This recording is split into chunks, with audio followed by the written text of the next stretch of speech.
안녕하세요. 미라클 잉글리시 제임스 초입니다. 오늘 우리가 함께 살펴볼 부분은요. 처음 만나는 수능 영어가 되겠습니다. 자, 우리 지금 주제 파악 유형 진행하고 있는데요. 주제 파악 유형 중에서 우리 주장 유형 진행하고 있습니다. 자, 오늘 그 주장의 두 번째 문제 같이 살펴보도록 하겠습니다. 자, 오늘도 마찬가지로 어떻게 진행할 거냐면요. 우리가 이 문제를 풀기 위해서 어떻게 풀이해야 되는지 풀이 방법을 알아야 되지 않겠습니까? 그 부분을 위해서 수능 영어 유형별 문제풀이 정리해 보도록 하겠고요. 자, 그리고 이 수능 영어 유형별 문제풀이를 하려면 어떻게 해야 되겠어요? 아무리 방법을 잘 안다고 해도 독해 능력이 없으면 안 되지 않겠습니까? 따라서 이를 위해서 지문 분석 해석도 함께 진행해 보도록 하겠습니다. 자, 그러면 오늘의 강의 시작해 보도록 하겠습니다.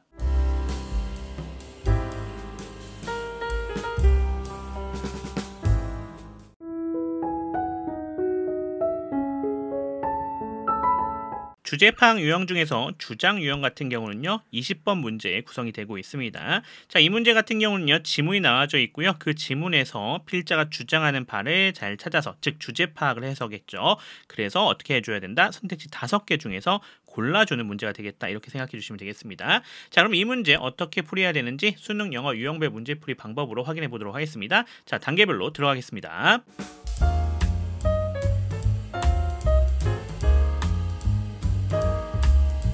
자, 첫 번째 단계는요. 중심 소재를 파악해 주는 것이 되겠습니다. 자, 중심 소재라고 하는 것은요. 문장에서 이러한 것들을 다루겠다라고 하는 그런 중심 소재들을 얘기해 주는 거가 되겠죠. 주제라고 하는 거면은 그 중심 소재에 대한 의견까지 포함이 돼야 되는 건데요. 자, 따라서 우리가 파악해야 될 것은 뭐가 되겠다? 중심 소재, 즉 이 글에서 무엇을 얘기하려고 하는지를 우리가 좀 파악해 주는 것이 좋겠다라고 볼 수가 있겠습니다. 자, 얘 같은 경우는 어디서 파악을 해야 되냐면요. 문장 첫 부분, 앞부분에서 확인해야 됩니다. 대개는 첫 번째 문장부터 세 번째 문장 사이에서 잘 나오는데요. 주로 첫 번째, 두 번째 문장만 확인해 봐도 되기 때문에 우리는 첫 번째, 두 번째 문장을 활용해서 중심 소재를 파악해 보도록 하겠습니다. 자, 중심 소재를 파악하는 방법은요. 반복적인 부분을 찾아주는 것이 첫 번째 방식입니다. 반복적인 거가 뭐가 있냐라고 하면요. 단어 반복도 있겠지만 의미 반복도 있습니다. 주로 의미 반복이 상당히 많이 나오니까 그 부분 생각해 주시면 되겠고요. 두 번째는 이 글에서 정말 중요하다고 판단되는 소재가 있을 수도 있습니다. 자, 근데 그건 좀 찾기가 어렵겠죠? 자, 그래서 우리는 우선은 반복되는 어구, 즉 의미 반복과 단어 반복을 찾아주면 되겠다. 이렇게 생각하시면 되겠습니다. 자, 그럼 이 첫 번째, 두 번째 문장에서 우리가 찾아줄 수 있는 반복, 즉 중심 소재에 대한 부분은요. 어떤 거가 되겠습니까? 바로 이 부분이 될 수 있을 것 같아요. 자, 우선은요. 첫 번째 문장, 두 번째 문장을 봤었더니 동일하게 나오는 부분이 있습니다. 어떤 거죠? 이건 거의 단어 반복이라도 볼 수 있을 것 같아요. Having a messy room이라고 되어져 있는 부분과 그 다음에 having a disorderly room입니다. 지저분한 방, 그 다음에 어수선한 방, 둘 다 동일한 얘기가 되겠죠. 자, 이렇게 두 가지는요. 단어 반복으로 나와져 있는 거죠. 그러니까 이것도 우리가 중심 소재를 찾아줄 수 있는 그런 포인트가 될 것 같습니다. 자, 두 번째 뭐 찾아줄 수 있습니까? Negative feelings and destructive thinking가 나와져 있는 이 부분과 disorganized mental state가 되어져 있는 이 부분입니다. 요거는 좀 의미 반복이라 좀 볼 수 있겠는데요. 부정적인 감정들과 파괴적인 사고라고 하는 것을 뭐라고 얘기했어요? 혼란스러운 정신적인 상태로 표현했습니다. 자, 이것도 의미적 반복이 되겠죠. 그래서 중심 소재는 이 두 가지를 찾아주시면 되겠다. 이렇게 보시면 될 것 같습니다. 자, 이렇게 첫 번째 단계 정리해 볼 수가 있겠네요. 자, 그럼 다음 단계로 넘어가겠습니다.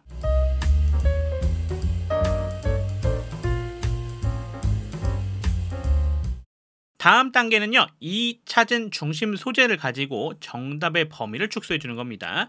자, 얘네를 선택지에 가셔서요. 선택지에 직접 표시하시면서 얘네가 어디에 해당이 되는지를 찾아주시면 되는 거거든요. 자, 보시면 having a messy room 또는 having a disorderly room이라 되어져 있었던 것, 어떤 것을 얘기하는 거예요?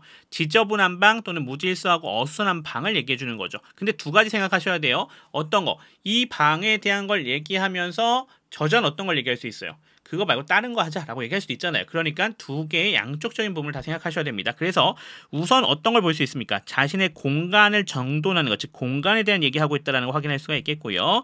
자, 이번엔 그런 얘기 나온 거 없어요. 세 번째, 무질서한 환경 나와져 있잖아요. 아, 여기 찾아줄 수가 있겠구나. 이렇게 보시면 되겠죠. 4번, 5번에서는 그런 얘기가 나온 게 없습니다. 자, 그 다음에 두 번째 부분 어떤 거였죠? Negative feelings and destructive thinking. 그리고 여기 어떻게? Disorganized mental state. 자, 근데 이것도 마찬가지죠. 부정적인 얘기지만 긍정적인 얘기를 할 수도 있잖아요. 그러니까 반대적인 생각도 같이 해주셔야 됩니다. 그래서 우리가 확인해 봤더니 어디에서 뭘 찾을 수 있었어요? 1번에서 긍정적 변화라고 하는 부분 찾아줄 수 있었겠고요. 두 번째는 없었고요. 세 번째 창의적인 생각도 우리가 찾아줄 수 있는 그런 형태가 되겠습니다. 완벽하게 일치하진 않지만 destructive thinking과 반대되는 표현이니까 충분히 가져갈 수 있을 것 같습니다. 네 번째 나온 거 없고요. 다섯 번째도 없습니다. 자, 그러면 우리 어떻게 정답의 범위 축소할 수 있겠어요? 우리가 확인해 봤더니 2번과 4번과 5번은 아니고 1번과 3번 중에서 정답이 나올 가능성이 상당히 높겠다라는 것을 확인해 줄 수가 있겠네요. 자, 요 정도 해놓고 다음 단계로 넘어가시면 되겠습니다.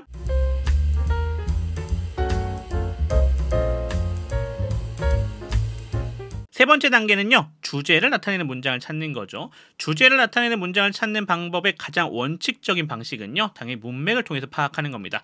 앞에서 어떤 형태가 나와져서 구성이 됐고 그것을 쭉 그리고 가다 보니까 여기서 주제가 나오네. 이렇게 찾아주는 것이 원칙이죠. 하지만 그것을 찾기 어려울 때는 어떻게 하셔야겠어요? 힌트 부분을 찾아줘야 됩니다.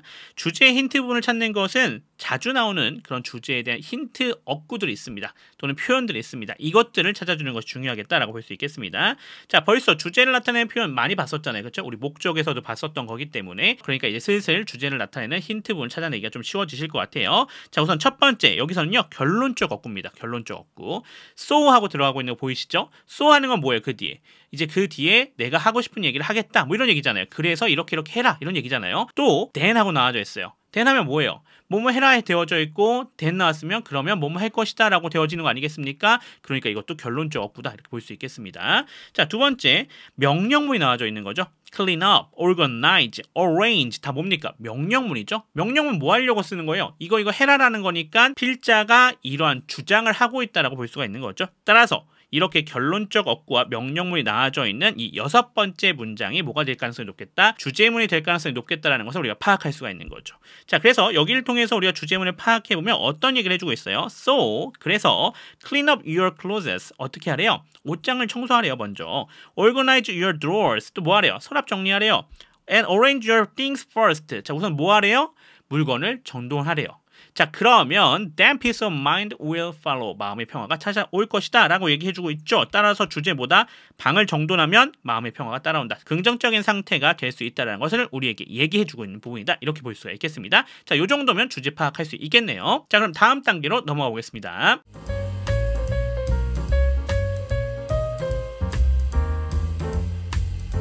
자, 그 다음 단계는 이제 정답을 선택해주면 됩니다. 주제를 통해서 파악해주면 되는 거죠. 아까 1번과 3번은 우리가 정답의 범위로 축소해놨어요. 그러니까 2번, 4번, 5번은 그렇게 신경 쓸 필요는 없습니다. 넘어가서 볼게요. 자, 어떤 얘기 나와졌었죠? 자신의 공간을 정돈하라고 되어져 있었고 마음의 평화 오는 것, 즉 긍정적인 얘기를 해주고 있었던 거죠. 긍정적 변화를 도모해라 라는 얘기가 되어져 있습니다. 자, 그래서 정돈하면 이렇게 되는 거였어요. 따라서 3번에 무질서한 환경에서 뭘 하는 것은 해당되지가 않겠네요. 정답은 몇 번이 되겠다?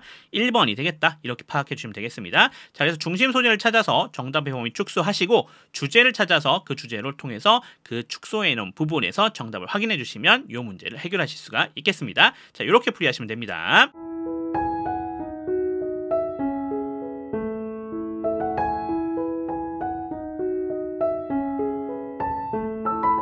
우리가 앞에서 수능, 영어, 유형별 문제풀이 방법을 통해서 문제풀이하는 방법은 찾았고요. 자, 이제 뭐 해야겠습니까? 그 문제풀이 방법을 적용하고 싶어도 해석할 수 없으면 못합니다. 따라서 지문 분석 및 해석을 통해서 독해력을 좀 향상시켜 보겠습니다. 자, 그러면 첫 번째 문장부터 들어가겠습니다. Having a messy room can add up to negative feelings and destructive thinking. 이렇게 되어져 있습니다. 여기 보시면 having a messy room이라 되어진 여기가 뭐가 되겠다는 거 확인할 수 있습니까? 주어가 될 수 있는 거 확인할 수 있겠죠? 동명사 주어가 되겠구나라는 거 우리가 확인할 수가 있겠습니다. can add up 되어져 있습니다. 여기가 동사가 되겠죠? to부터 시작해서 어디까지? 뒤에 전체까지 모두 다 걸리면 되겠습니다. 자, 안에 보시면요. having이 동명사였죠? 얘가 동사의 특성 취해주고 있는 거 확인할 수 있겠고요. messy room은 그거에 걸려있는 목적어에 해당이 되겠다라는 거 확인할 수가 있겠습니다. 자, 그럼 끊어서 해석해 보겠습니다. 자, having a messy room, 지저분한 방을 가지고 있는 것은요. can add up. 어떻게 되는데요? 뭐뭐임을 보여준다 또는 뭐뭐이 된다라는 얘기 되겠죠. 뭐가 되는 거죠? 뒤에 보면 나오고 있습니다. To negative feelings and destructive thinking. 부정적인 감정들과 파괴적인 사고로 이어질 수가 있다라는 얘기가 되는 거가 되겠죠. 이렇게 우리가 해석해 주시면 되겠네요. 넘어갑시다. Psychologists say that having a disorderly room can indicate a disorganized mental state. 이렇게 되어져 있습니다. Psychologist라 되어져 있는 여기가 주어가 되는 거 우리 확인할 수가 있겠고요. 그러면서 say라 되어져 있죠. 이게 뭡니까? 동사입니다. that하고 나오고 있네요. 이 that부터 시작해서 뒤에 전체가 모두 다 목적어가 되는 거죠. 명사절입니다. 명사절로 사용되어져 있는 것 우리 확인할 수가 있겠고요. 자, 그러면서 that은 접속사가 되겠고요. 이번에도 마찬가지로 having부터 시작해서 room까지가 동명사 주어였습니다. can indicate라 되어져 있는 여기가 동사가 되겠고요. 뒤에 전체는 그거에 걸려있는 목적어가 되겠다. 이렇게 보시면 될 것 같습니다. 자, 안에도 좀 살펴보셔야겠죠. 자, 안에 보시면 어떻게 구성되어져 있습니까? having이라 되어져 있는 보이십니다. 여기가 뭐예요? 동사적 특성, 동명사죠. disorderly room이라 되어져 있는 여기가 그거에 걸려있는 목적어에 해당이 되겠다. 이렇게 보시면 되겠습니다. 자, 해석해보면요. 심리학자들은요. 이야기한다라고 합니다. 뭐라고 이야기하죠? 대절이라고 얘기해주는 거예요. having a disorderly room, 무질서한 또는 어수선한 방을 가지고 있는 것은요. can indicate, 나타낼 수 있다고 합니다. 뭘 나타낼 수 있죠? 정리되지 않은 또는 혼란스러운 정신 상태를요. 이렇게 우리가 해석해 주시면 되겠네요. 자, 넘어가겠습니다. 세 번째 문장입니다. One of the professional tidying experts says that the moment you start cleaning your room, you also start changing your life and gaining new perspective. 자, 원으로 시작하고 있습니다. 여기가 주어가 되는 거 우리 확인할 수 있겠고요. of부터 시작해서 professional tidying expert라 되어져 있는 여기가 누굴 꾸며주고 있어요? 앞에 있는 원을 꾸며주고 있는 거 확인할 수 있겠고요. says가 되어져 있죠? 여기는 동사가 되는 것 우리 확인할 수가 있겠습니다. 자, 그러면서 that부터 시작해서 뒤에 전체는 다 목적어가 되겠죠? 마찬가지로 명사절을 이끌고 있는 that절이 되겠습니다. 자, 그러면서 that은 접속사가 되는 것 우리 확인할 수 있겠고요. 자, 그리고 그 뒤에 보시면 또 moment하고 나와져 있죠? 요거는 부사입니다. 시간 부사입니다. 그리고 나서 you부터 시작해서 room까지는 여기 앞에 부분을 꾸며주는 관계 부사로 쓰였습니다. 뭐가 생략되어져 있겠어요? 관계부사 when이 생략되어져 있겠구나라는 걸 우리가 파악할 수가 있겠죠. 자, 그러면서 you는 주어가 될 거고요. also는 부사입니다. start라 되어져 있는 여기가 동사네요. changing your life 여기가 start에 걸려져 있는 목적어. and 접속사입니다. gaining new perspective 여기도 마찬가지로 목적어가 되는 것 우리 확인할 수가 있겠습니다. 자, 그래서 안에 보시면요. changing이 되어져 있는 여기가 동사적 특성, your life는 그거에 걸려있는 목적어, gaining은 여기 동사적 특성, 그 다음에 new perspective는 그거에 걸려있는 목적어가 되겠습니다. 자, 마찬가지로 왼쪽도 봅시다. when은 접속사이자 부사 역할을 해주고 있었고요. you는 주어가 되겠죠. start가 동사입니다. cleaning your room은 그거에 걸려있는 목적어가 되겠다라는 걸 우리 확인할 수 있겠고요.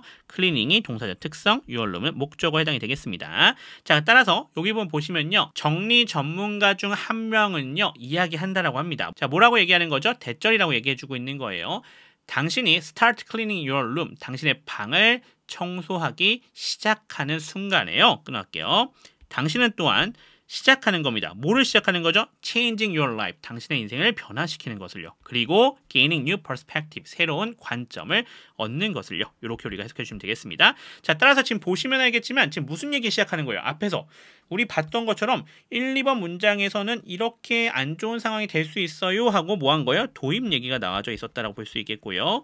자, 그리고 이렇게 첫 번째, 두 번째 문장에서 도입이 나온 이후에 이 세 번째 문장에서 뭐가 나옵니까? 주제가 언급되고 있는 거 확인할 수 있습니다. 근데 우리가 앞에서 왜 여기를 주제문을 안 잡았어요? 완벽한 주제가 나오진 않았습니다. 그래서 여기는 간단한 주제 언급 정도가 나오고 있다 이렇게 보시면 될 것 같습니다. 그리고 나서 그 뒤에 부분 가보시면요. When you clean your surroundings, positive and good atmosphere follows 이렇게 되어져 있습니다. when이 접속사가 되는 거 우리가 찾아줄 수가 있겠고, 자, you는 주어가 되겠죠. 그리고 clean이라 되어져 있는 여기가 동사가 되겠습니다. Your surroundings라 되어져 있는 여기가 목적어가 되겠고요. positive and good atmosphere 여기가 주어가 되겠습니다. follows가 동사가 되는 거 확인할 수 있겠습니다. 자, 뭐 할 때? 당신이 당신 주변을 청소할 때 끊어갈게요. positive and good atmosphere follows 긍정적이고 좋은 분위기가 따라오게 된다라는 얘기를 해주고 있죠. 자, 이거 뭡니까? 뭐뭐 할 때 이렇게 됩니다. 예시 사례를 들어주고 있는 거 확인할 수가 있네요. 따라서 예시 사례를 통해서 세 번째 문장이 주제문이었다는 것을 다시 한번 확인할 수가 있겠습니다. 넘어가겠습니다. You can do more things efficiently and neatly 이렇게 되어져 있죠. you가 주어가 되겠고요. can do 동사입니다. more things 목적어가 되겠고요. efficiently 그 다음에 neatly 다 부사가 되겠습니다. 끊어서 해석해 보겠습니다.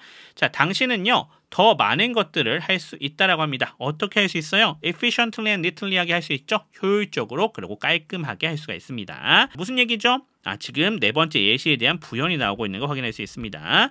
So, clean up your closets, organize your drawers, and arrange your things first, then peace of mind will follow. 이렇게 되어져 있습니다. So 하고 들어가고 있죠? 이거 뭡니까? 접속 부사입니다.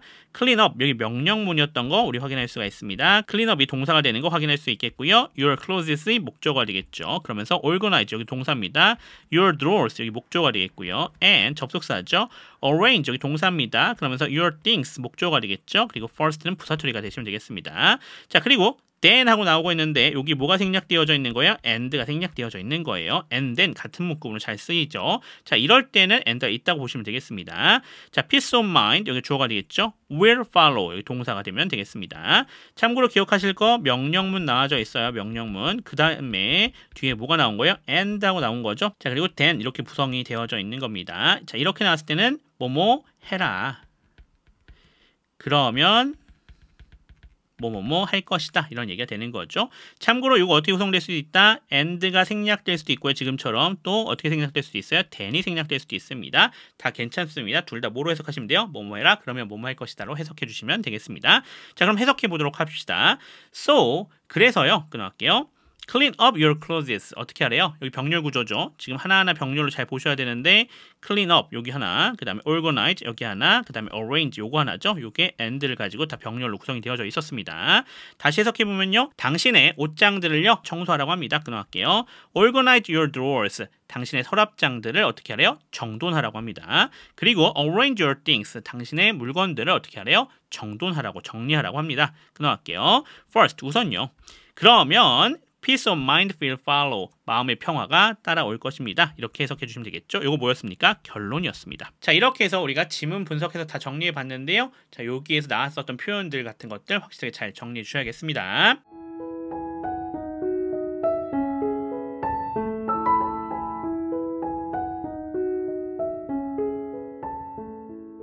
자, 이렇게 해서 오늘 우리가 주장 유형의 두 번째 문제 정리해 봤습니다. 자, 이 문제 어떻게 풀이하는지 이제 정리가 좀 되시죠? 우리 잘 기억하셔야 될 게 어떤 거였어요? 중심 소재를 명확하게 찾는 것 상당히 중요한 포인트였고요. 주제 문장을 잘 찾는 것이 상당히 중요한 포인트였습니다. 이 부분을 잘 기억하시면서 수능 영어 유형별 문제풀이 방법 잘 정리해 주시면 좋겠고요. 자, 그러면서 지문 분석 해석했었죠? 자, 우리 어떻게 해야겠다? 여기서 잘 몰랐던 부분들, 해석 방식이 잘 익숙하지 않았던 부분들 확실하게 복습해 놓으시면 도움이 되실 것 같습니다. 저는 그럼 또 다음 부분으로 돌아오도록 하겠습니다. 지금까지 미라클 잉글리시의 제임스 튜였습니다. 감사합니다.